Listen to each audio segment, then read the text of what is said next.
전 세계적으로 가장 공신력 있다고 하는 국제통화기금 IMF에서도 최근에 우리나라의 경기 전망치를 1.0으로 낮춰 잡았어요. 객관적으로 볼 때는 우리나라의 경제 성장이 올해 1.0%도 지키기가 어려울 수도 있겠다 보고 있다는 거예요. 그러면 여기서 멈출 거냐는 거예요. 제가 볼 때는 더 나빠질 수도 있다. 제가 이것이 괜히 여러분들께 공포 마케팅 하려고 하는 것이 아니다라는 말씀을 제가 차지해 드립니다. 위기가 아니라고 하는 분도 아직도 계세요. 지금 이미 사람으로 말하면 종합병원이에요. 네, 안녕하세요. 이현훈 교수입니다. 저는 제사의길연구소 대표를 맡고 있고요. 또 강원대학교 국제무역과 교수이기도 합니다. 여러분 만나뵈서 반갑습니다. 우리나라 경제 상황, 현재 단적으로 제가 요약을 한다면 절대 위기 상황이다 이렇게 할 수 있을 것 같아요. 제가 최근에 출판한 책 제목 자체가 절대 위기 주식회사 대한민국입니다. 그러니까 우리나라 경제가 지금 단순한 위기 정도가 아니라 절대적인 위기 상황이다. 정말 그동안 경험해보지 못한 그러한 위기 상황이다 이렇게 말씀을 드릴 수 있어요. 그렇다면 왜 그러냐를 이제 설명을 드려야 될 것 같은데, 제가 이제 장기적인 측면에서 한번 말씀드려보고 또 단기적인 측면에서 현재 돌아가고 있는 상황, 그래서 앞으로 어떻게 될 것이냐에 대한 말씀을 드리려고 해요. 장기적으로 한번 생각을 해보면 한 나라의 경제 지표 하면 제일 먼저 떠오르는 것이 역시 그 나라의 GDP잖아요. 그 GDP가 매년 성장하는 그 비율을 우리가 경제 성장률 또는 GDP 성장률이라고 하는데 1970년대만 해도 한 12% 이상이었어요. 그러니까 사실 실질 경제 성장률이 있고 그것을 평균 잡아서 우리가 보통 잠재 성장률이라고 하는데, 더 정확하게 이야기하면 잠재 성장률은 장기 성장률이고, 또 그것은 더 구체적으로 보면 그 나라가 갖고 있는 자원을 총동원해서 물가 상승을 야기하지 않는 정도의 최대 상승률을 우리가 보통 잠재 성장률이라고 하는데, 그 잠재 성장률이 70년대 이후에 계속 추락해서 지난해까지 2.0%로 추락했다 이렇게 우리가 보고 있는데, 한국은행은 올해부터는 이게 한 1.8%입니다 이렇게 전망치를 현재 제시하고 있는데, 또 그게 거기서 끝나는 것이 아니라 앞으로도 계속 추락할 것이다. 그래서 이게 30년대 중후반으로 가면 0%대로 갈 거다. 다시 말하면 1% 밑으로 떨어질 것이다 하는 것이고, 40년대 중후반으로 가면 0% 밑으로 떨어질 것이다. 또 어제 또 KDI가 발표한 장기 전망에서도 비슷한 그러한 발표를 했습니다. 아주 한국은행하고 상당히 비슷하다 이렇게 이야기를 하고 있는데, 그 이야기는 무슨 얘기냐면 우리나라의 경제 성장이 이제 0% 그것도 못해서 밑으로 떨어질 수도 있다 이렇게 지금 전망을 하고 있는 거예요. 이것은 일본의 잃어버린 30년과 굉장히 비슷한 상황으로 지금 가고 있다는 거고, 그것도 굉장히 빠른 속도로 이제 가고 있다는 거예요. 그러니까 이건 정말 위기 중에 위기가 아니냐. 그러니까 1990년에 일본의 부동산 버블, 주식시장 버블이 꺼지면서 갑자기 일본은 잃어버린 10년, 20년, 30년의 길을 갔지만 우리는 아직까지 버블이 꺼지지는 않았어요. 서서히 지금 꺼져가고 있는데, 그 서서히 꺼지면서 잃어버린 30년의 길로 지금 가고 있다 이렇게 하는 것이 첫 번째예요. 두 번째는 우리나라의 이제 단기적인 경제 상황을 이렇게 살펴보면은 이게 2023년에 GDP 성장률이 1.4%를 기록했어요. 그리고 또 지난해 2.0% 이제 턱걸이 성장을 했는데, 제가 좀 전에 말씀드렸잖아요. 지난해까지만 해도 잠재 GDP 성장률이 2.0% 정도 수준이었다. 그런데 지지난해에는 그것도 못 미쳤다 이렇게 말씀드렸고, 지난해는 그 정도 수준 겨우 턱걸이를 했는데, 문제는 이제 올해고 내년이잖아요. 올해는 지금 현재 한국은행은 최근 수정 전망치에서 1.5% 정도 성장할 것이다 이렇게 이야기를 하고 있어요. 그리고 또 내년에는 다시 또 1.4% 정도 할 거다 이렇게 이야기를 하고 있는데, 사실은 그보다 못할 거라고 저는 이미 제가 운영하고 있는 이현훈 교수의 경제포럼 유튜브 채널에서도 연초부터 이미 말씀드린 바가 있고, 최근에는 아예 1%도 못할 것이다 라고 계속 말씀드리고 있어요. 또 많은 이제 국내외 연구기관들도 지금 1.0% 수준으로 자꾸 낮추고 있어요. 전 세계적으로 가장 공신력 있다고 하는 국제통화기금 IMF에서도 최근에 우리나라의 경제 전망치를 1.0으로 낮춰 잡았어요. 그러니까 이제는 한국 정부나 한국은행 정도만 1.5% 이상이라고 보고 있지만, 사실은 객관적으로 볼 때는 우리나라의 경제 성장이 올해 1.0%도 지키기가 어려울 수도 있겠다 이렇게 이제 보고 있다는 거예요. 자, 그러면 여기서 멈출 거냐는 거예요. 제가 볼 때는 더 나빠질 수도 있다. 왜냐면 외국에서 시작된, 그러니까 미국에서 시작된 트럼프발 관세 전쟁이 아직도 본격적으로 우리나라에게 영향을 미치지 않고 있어요. 어쩌면 미국에서 뭐 관세를 세게 부과한다니까 막 밀어내기 수출을 차라리 1분기에 많이 한 측면도 있거든요. 그렇기 때문에 올해 성장이 더 나쁠 것 같다. 그래서 구체적으로 그러면 올해 1분기에 어땠느냐 이렇게 보면 올해 1분기 경제 성장률이 이미 마이너스 0.2%를 기록했어요. 마이너스 0.2%, 마이너스를 갔다는 거예요. 그러면 그 전에는 어땠느냐? 바로 직전 분기, 그러니까 지난해 4분기에는 0.1% 플러스였어요. 그리고 지난해 3분기는 0.1% 플러스였어요. 그리고 또 지난해 2분기에는 마이너스 0.2%였어요. 그러니까 4개 분기를 합하면 우리가 1년이라고 하잖아요. 그러니까 지난해 2분기부터 올해 1분기까지를 합해서 보면 이미 마이너스로 진입해 있는 상태예요. 그러니까 마이너스 성장을 이미 했다는 거고, 그럼 앞으로 그러면 더 좋아질 거냐는 거죠. 제가 좀 전에 말씀드린 것처럼 도널드 트럼프발 관세 전쟁이 본격적으로 이제 확산되고 그 폭탄이 막 터지면 지금 관세 유예 조치를 하고 있잖아요. 그래서 지금 7월 3일까지 우리나라에 부과하겠다고 발표했던 25% 상호 관세는 현재 유예되고 있는 상태인데, 그게 이제 실질적으로 이제 발효되기 시작하면 더 상황이 나쁠 거다. 물론 25%를 부과를 다 하지는 않겠죠. 협상에 따라서 좀 낮아지긴 하겠는데 0%로 떨어지지 않을 거고, 또 특히 그런 관세를 부과하는 중요한 이유가 뭐냐면 미국의 입장에 생각하면 우리나라가 지난해 무려 8번째로 많은 무역 흑자를 낸 나라예요. 그러니까 우리나라는 어떻게든지 미국에 대한 수출을 줄여야 되는 상황이고 반대로 수입을 많이 늘려야 돼요. 그럼 우리나라 GDP 성장이라고 하는 것이 여러분 아시잖아요. 수출 가지고 먹고 산다 이런 이야기 많이 하는데, 실제 GDP 속을 들여다보면 소비 수요, 투자 수요, 정부 지출 수요, 그리고 순수출 수요가 있어요. 근데 수출이 계속 무너져 버리면 굉장히 어려울 것이고, 또 내수는 내수대로 굉장히 어렵잖아요. 그래서 이미 다 아시잖아요. 여러분들 뭐 길거리 보면은 뭐 다들 뭐 장사 안 된다 이렇게 이야기를 하고 있고, 또 여러분들 실제 소비를 막 줄이고 있는 이러한 상황이기 때문에 우리나라 경제가 굉장히 어려울 거다. 그래서 종합적으로 다시 한번 말씀드리면 우리나라의 장기적인 경제 성장률이 계속 0%로 추락하고 있을 뿐만 아니라 단기적으로도 이미 0% 수준으로 막 가고 있고, 이게 하반기에 더 나아질 것 같지도 않고 내년도도 더 좋아지지 않을 것 같다. 예전에 우리 경제 위기라고 이야기할 때 97년, 98년 외환위기라든가 2008년 글로벌 금융위기라든가 아니면 2020년 코로나 팬데믹 위기 때, 그때는 1년 정도 그냥 급격한 경기 침체가 있었어요. 마이너스 성장을 하거나 아니면 마이너스 근처에 있었어요. 그러다 그 다음에 다 V자형 반등을 했어요. 이제는 그렇지 못하다는 거예요. 단기적으로 되게 반등하지 못하고 계속 지리멸렬하게 장기적인 그런 GDP 성장률도 추락하는데 그것마저도 다 못하는 그러한 상황까지 계속 내몰리고 있기 때문에 제가 볼 때는 초유의 경제 위기, 그래서 제가 절대 위기라고 하는 그러한 용어를 제가 사용을 하고 있고, 제가 이것이 괜히 여러분들께 공포 마케팅 하려고 하는 것이 아니다라는 말씀을 제가 차제해 드립니다. 이것 보고 위기가 아니라고 하는 분도 아직도 계세요. 공포 마케팅 한다고 그러고, 위기 언제 터져요? 지금 이미 내가 사람으로 말하면 이미 종합병원이에요. 내가 졸호증에 지금 당뇨병에 온갖 합병증으로 지금 점점 체력이 약화돼서 곧 쓰러져 죽을 것 같아요. 그러니까 내가 당장 쓰러지지 않았으니까 내가 위기가 아닌가요? 지금 위기 상황이다. 그렇게 말씀을 드립니다.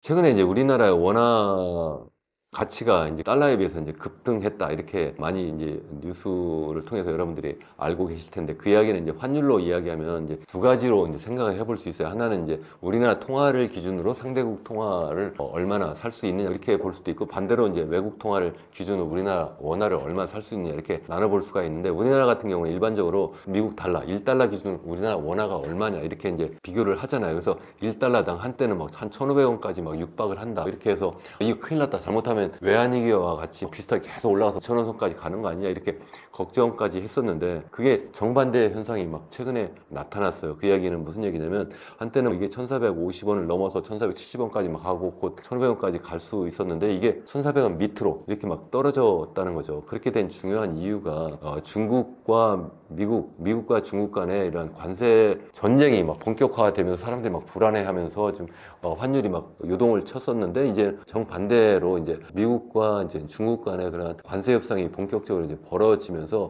상대적으로 미국 달러가 이제는 더 안정화될 수도 있지 않을까 이렇게 이제 생각을 한 거예요. 그 얘기는 무슨 얘기냐면, 미국과 중국 간에 이렇게 협상을 벌이게 되면 미국이 중국의 위안화 가치를 좀 떨어뜨리도록 그렇게 좀 압력을 좀 가할 수 있지 않을까, 이런 이야기도 있기는 하지만, 그것을 떠나서 미국과 중국 간에 이제 관세 협상을 벌이게 되면 상대적으로 전반적으로 미국 경제도 좀 안정적이고 뭐 그렇게 되지 않을까 하는 것이 하나가 있고, 또 하나는 대만의 달러 가치가 이제 급등한 것도 하나 있어요. 이제 대만 달러가 급등했다는 것은 결국 주권 통화도 이제 같이 많이 움직이게 되거든요. 특히 이제 미국이 대만과 관세 협상을 이제 또 체결하면서 미국이 대만에 대해서도 대만 달러의 가치를 좀 높이도록, 그러니까 미국의 달러 가치를 상대적으로 떨어뜨려야지만 미국의 입장에서 생각하면 이제 대만이 중국에 대한 수출을 좀 덜 하게 될 거 아니에요. 그래서 실질적으로 그러한 내부적 합의가 있었다, 이렇게 지금 현재 이제 보도가 많이 되고 있어요. 그러니까 대만에서는 이제 공식적으로 그렇게 합의한 바가 없다 이렇게 이야기하지만, 대만 달러 가치를 상대적으로 높인다는 것은 결국은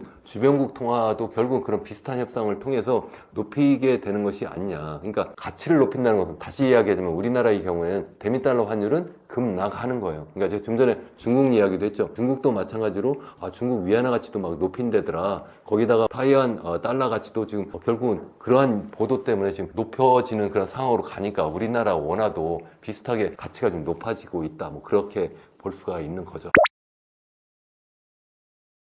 일단 뭐 경제가 이제 어려워지면 당연히 집값은 전반적으로 이제 떨어지는 중요한 요인 중에 하나예요. 근데 너무 질문이 이제 간단하니까 이제 그걸 직접 네, 아니요 이렇게 대답하기는 좀 어려운 상황이에요. 이제 집값은 무엇에 의해서 움직이느냐를 일단 우리가 생각을 해 봐야 되죠. 이제 집값도 결국은 모든 상품과 마찬가지로 수요와 공급의 원리에 의해서 이제 움직이는 거잖아요. 그래서 수요는 그동안 어떻게 움직였고 또 공급은 어떻게 움직이느냐, 이렇게 보면 알 수가 있는데, 우리가 수요하면은 크게 보면은 첫 번째 이제 인구가 많이 늘어나고, 또 그것도 이제 젊은 인구가 많이 늘어나면 집을 살려고 하는 수요가 더 증가하겠죠. 그게 이제 우리나라 뭐 70년대, 80년대, 90년대 계속 경제 성장을 고도화할 때, 그때 이제 인구도 굉장히 빠르게 늘어나고 또 젊은 인구가 많이 늘어났기 때문에 그렇거든요. 그러니까 바로 이제 젊은 인구가 굉장히 빨리 늘어나고, 또 그것도 지방, 시골에 살던 사람들이 뭐 도시, 특히 이제 서울, 수도권, 그리고 지방의 대도시로 많이 몰려오면서, 그러면서 서울과 수도권 그리고 지방 대도시의 집값이 많이 올라갔던 중요한 이유예요. 인구적 요인으로. 또 동시에 제가 좀 전에 말씀드린 것처럼 소득 수준도 굉장히 빨리 늘어났기 때문에, 빨리 증가했기 때문에 당연히 소득이 빨리 증가하니까 더 큰 집, 더 좋은 집을 또 살려고 하는 수요가 늘어날 거 아니에요. 또 그런 이유도 있었다. 그래서 집값이 올라간 요인도 있었고, 또 한 가지가 바로 금리예요. 금리. 그래서 금리는 뭐 그때그때 이제 달라졌는데, 최근 상황만 보면 코로나가 터지게 되면서 이제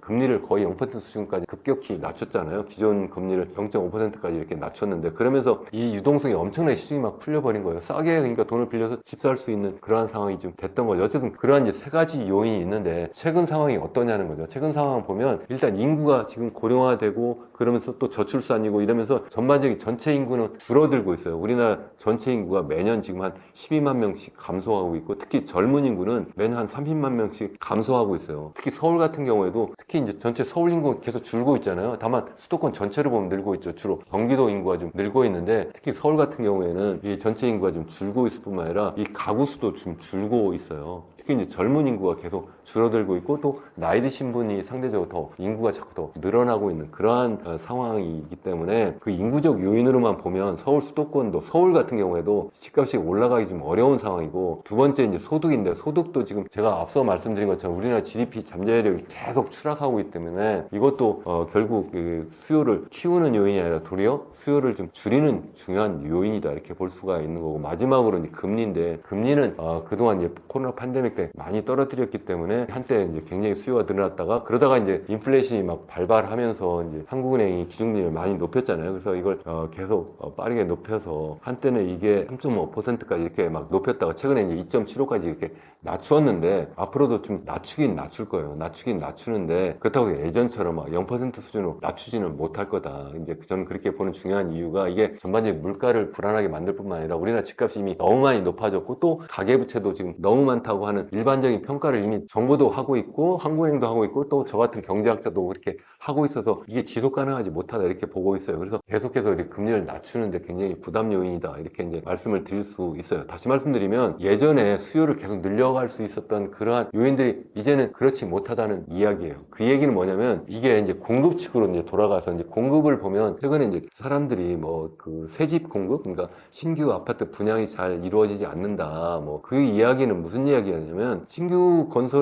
주택 건설을 많이 안 해요. 왜냐면 경기가 전반적으로 나쁘고 앞으로 집이 많이 팔려나갈 것 같지 않으니까 수요가 없으니까 지금 전반적인 건설 경기가 죽어 있는 거예요. 그러니까 이제 공급이 안 된다는 건데 그러니까 앞으로 집값이 올라갈 거다 이렇게 또 이야기하는 분들도 계신데 그렇지 않아요. 이 집은 다른 상품과 달리 기존 주택, 그러니까 중고 상품이라고 하죠. 우리 보통 자동차 하면 새 자동차도 있지만 헌 자동차, 그러니까 중고 자동차가 시장에 많이 나오잖아요. 집도 마찬가지예요. 이 중고 아파트, 중고 아파트라면 기분 나쁘시니까 이미 살고 있는 기존 주택, 기존 아파트가 시중에 많이 나오는데 그 기존 아파트 물량이 이미 역대 최고 수준이에요. 약간 최근에 좀 떨어지는 듯 하지만 이게 지금 거의 서울 같은 기준으로 보면 거의 9만 채가 나와 있어요. 9만 호가 지금 매물로 나와 있다. 이거는 그 부동산 포탈 아실에서 이제 통계를 잡고 있는데 2022년 초에 비해서 거의 2배 이상 많은 수준이에요. 그만큼 사람들이 이제 이거 집값이 올라가는 게 아니라 떨어질 것 같네. 그러니까 집을 시장에 많이 내놓고 있다는 거예요. 그러니까 다시 이제 질문으로 돌아가서 경제가 어려우면 집값이 떨어지느냐? 당연히 중요한 요인 중에 하나인데 거기에 덧붙여서 인구적 요인도 집값을 떨어뜨리게 하는 중요한 요인일 거다 하는 말씀을 드리는 거고 거기에 이제 금리가 좀 그래도 많이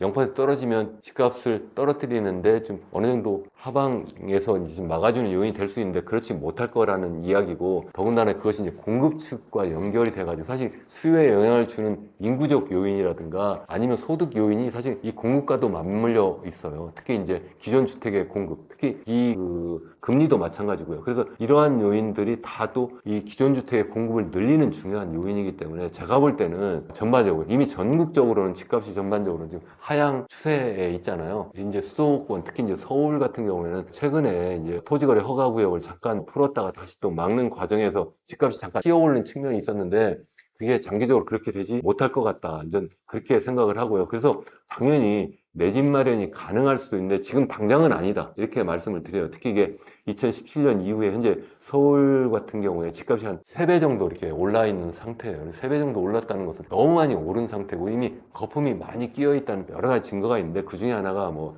소득 대비 아파트 가격, 보통 방 3개짜리 아파트를 평균적인 가계 소득 가지고 살 수 있느냐 하면 몇 년 걸리냐, 우리 같은 거 한 26년 걸린다 이렇게 평가를 하고 있는데요. 이제 전 세계적인 넘비오라고 하는 그런 사이트에서 이제 발표를 하고 있는데 26배인데 미국 뉴욕 같은 경우에는 그게 한 14배밖에 안 돼요. 우리나라 한 2배 정도 높아요. 선진국 중에서 우리나라처럼 높은 데가 없고 또 하나는 우리나라 가계 부채가 GDP 대비로 우리나라가 제일 높은 수준이에요. 선진국 중에 이렇게 높은 나라가 없어요. 특히 우리나라는 이 전세 보증금이라는 것도 사실은 이게 개인 간의 대출이기 때문에 그것까지 포함하면 무려 GDP 대비로 한 136% 정도는 되는데 너무 높아도 너무 높다. 그렇기 때문에 제가 다 말씀드리잖아요. 소득 대비 집값도 너무 높고 그리고 가계부채는 또 이미 소득 대비 너무 높기 때문에 더 이상 빚내서 집 사가지고 집값을 끌어올리기가 거의 불가능하지 않을까 저는 이제 그렇게 생각을 하고 있어요. 그동안 계속 정부가 빚내서 집 사라고 하는 여러 가지 정책 대출을 했는데 올해도 한다고 그러고 내년도 계속 하려고는 하겠지만 그게 쉽지 않을 거다 이렇게 저는 생각을 합니다.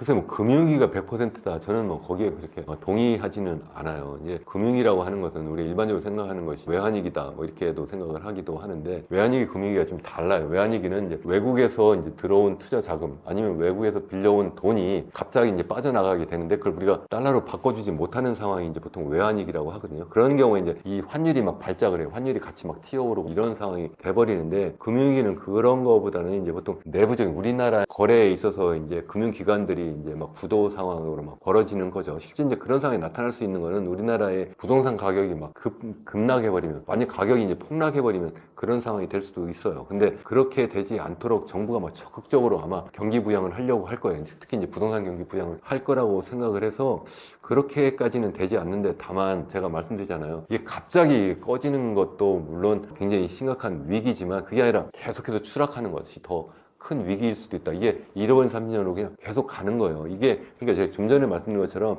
갑자기 꺼지는 것을 막기 위해서 정부가 정책금융이라고 하는 이름으로 계속 돈을 풀고 있어요. 지난해에도 60조를 풀었어요. 올해도 60조 푼다고 그러고 또 내년에도 그렇게 푼다고 하고 있는데, 그렇게 계속 풀게 된다는 것은 그만큼 억지로 돈을 빌려가지고 집값을 부양한 거예요. 그만큼 부양했는데 그게 쉽지 않을 거다, 이제 그렇게 말씀을 드리는 거예요. 그러니까 장기적으로 그게 갑자기 꺼지지 않을 수도 있지만 장기적으로 굉장히 힘든 상황이 되고, 그러니까 어떻게 대처해야 되느냐, 당연히 그냥 집값이 지금 엄청나게 오를 것 같다는 그런 뭐 여기저기에 있어서의 뭐 부동산 전문가라는 분들이 말씀도 하시기도 하는데, 거기에 막 우리가 부하내동해서 같이 막 따라가면 큰일 난다, 저는 그렇게 생각하는 편이고, 특히 뭐 저는 뭐 제 유튜브 채널에서 선생님 말씀드렸습니다만, 너무 우리 그 투자 자금을 어디 특정한 곳에 완전히 올인하면 안 된다. 그러니까 전 세계적으로 보면 우리나라가 GDP 대비로 보면 한 1.7%밖에 되지 않기 때문에 대상을 좀 전 세계로 좀 넓히고, 또 우리나라 내부에서도 너무 이 투자 대상을 부동산만, 이렇게 부동산 자산에 거의 80%가 들어가 있어요. 가계 자산이. 그렇게 하면 안 된다는 거예요. 미국은 반대예요. 주로 주식 채권 쪽으로 더 많이 가 있는데 다변화하면 좋지 않을까, 그런 말씀도 드리고, 특히 너무 돈을 많이 빌려가지고 레버리지를 잔뜩 일으켜가지고 단기적인 투기를 하면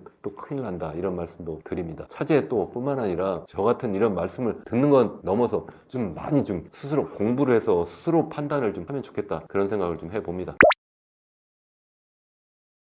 제가 뭐 1년에 시리즈로 우리나라 경제, 전 세계 경제, 그리고 또 부동산 정책, 뭐 인구 문제 뭐 등등 여러 가지 말씀을 계속 드렸는데요. 사실 이런 것을 한 번 정도 영상을 보고 여러분들이 100%뭐 공감하지 못하실 거라고도 생각을 합니다. 일부에서는 그게 말이 되느냐, 이런 분도 계실 수 있는데, 기왕이면 건설적인 비판을 해주시면 저도 그 가운데서 좀 많이 배우려고 좀 하고 있어요. 근데 너무 일방적인 뭐 비판을 하거나 아니면 제 말씀을 일방적으로 또 듣고 그러네 해가지고 그대로 또 너무 따라 하시는 것은 또 옳지 않다고 생각을 해요. 그래서 제가 여러분 모두 그 누구든지 간에 저는 투자자라고 저는 생각을 하거든요. 하다못해 현금을 갖고 있거나 아니면 내가 은행에 돈을 갖고 있거나 집 한 채 갖고 있는 것도 다 투자자예요. 그래서 행복한 투자자는 네 가지 원칙이 있다, 제가 꼭 말씀을 드려요. 첫 번째가 뭐냐면 전 세계를 대상으로 투자한다. 제가 아까 말씀드렸잖아요. 너무 한국만 바라보지 마시고 전 세계를 바라보면서 나의 투자 포트폴리오를 짜면 좋겠다 하는 말씀이고, 두 번째는 뭐냐면 너무 우리나라 거 하더라도 부동산에 몰빵하면 안 된다 하는 말씀을 제가 계속 드려요. 그래서 기왕이면 투자 포트폴리오 특히 다변화하면 좋겠다. 그동안은 부동산 불패였지만 앞으로는 그렇지 않을 가능성이 굉장히 크다 하는 말씀을 찾아드리고, 세 번째는 너무 현재만 바라보지 마시고 미래를 바라보는 그런 투자를 하면 좋겠다, 이런 생각을 해요. 특히 미래라고 하는 것은 뭐 제가